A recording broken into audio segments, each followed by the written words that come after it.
Dare to be you. That was the inspirational theme for the 22nd annual NetIP National Convention held in San Francisco. I will kick things off with some of these questions to maybe spur the conversation.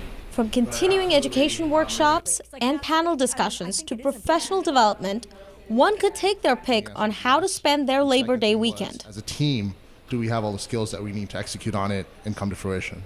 One of the more popular ones was Dare to Break the Mold, featuring comedian Rajiv Satyal, matchmaker Jasbina Ahluwalia, and Via TV's very own Ravi Kapoor.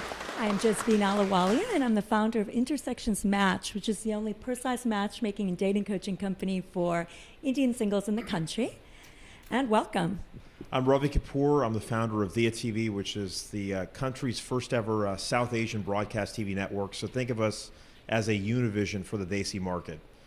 So we're 24/7 free, local in San Francisco, Chicago, Dallas. We've been on in Atlanta and in Chico, Yuba City.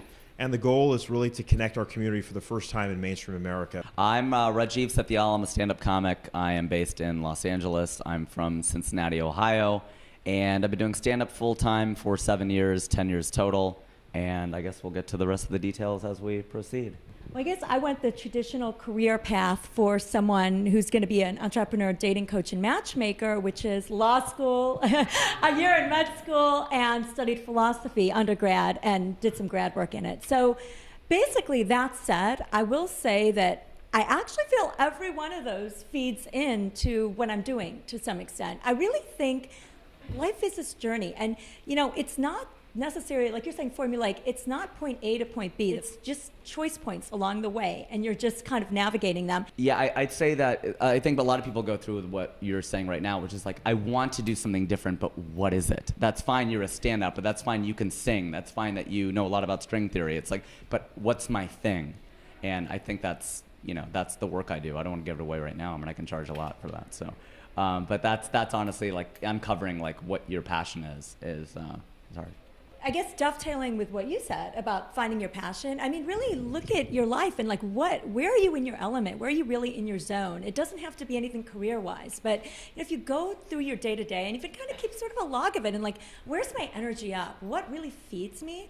That's going to help you figure it out. And for you, it might be keep your job, and that might become like one of your hobbies, or it could be your job. It can be funneled in all different ways. I think some people feel they have to jettison what they're doing entirely, and for some people, that's not entirely practical. It's one of those things where you do need the family support. You need your friends to understand what you're up to, because there is. I mean, I have pretty much every other member of my family is a doctor or a master's level something. They're just absurdly intelligent, and it's very tough to justify making $10.50 an hour when you're 30 years old. It's really tough. I mean, you can see all the journalists don't get paid unless you're Katie Couric or Brian Williams. None of these other people are getting paid at all. So it really is one of these passion plays, and you really have to be into it. And then hopefully eventually you get good enough where you actually start to get compensated. I remember interviewing a family marriage therapist in the South Asian community, right? And she was saying, it's amazing to me how many South Asians, don't actually ask each other certain questions that a lot of people, do ask before getting married, And the idea there is, oh, they're South Asian.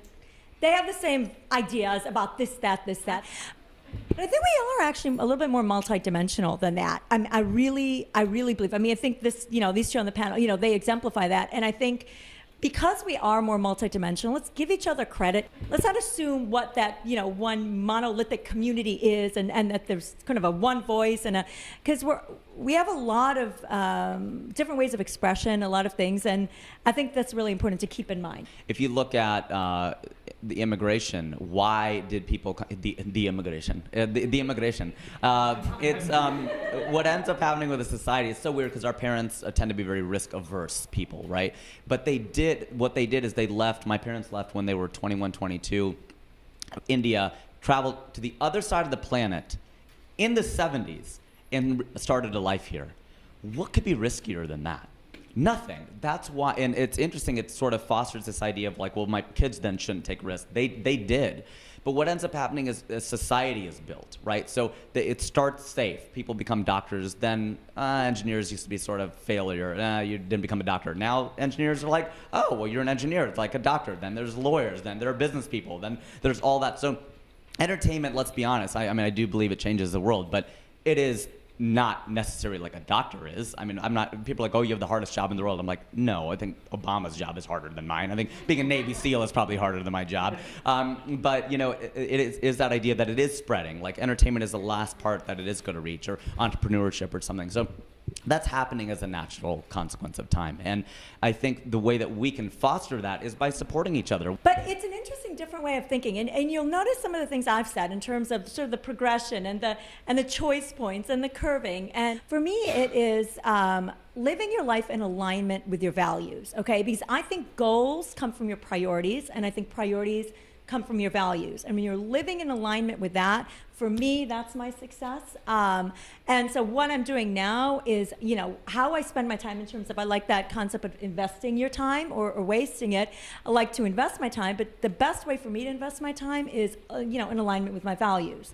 How I created the company I did was part of that was to accommodate that and to be able to, you know, impact people's lives on a one-to-one basis, at the same time impacting my kids' lives by being with them and spending time with them and all of that. So for me, you know, my end goal is continuing along my path of just really being clear that I'm living in an alignment with what my values are at that given time.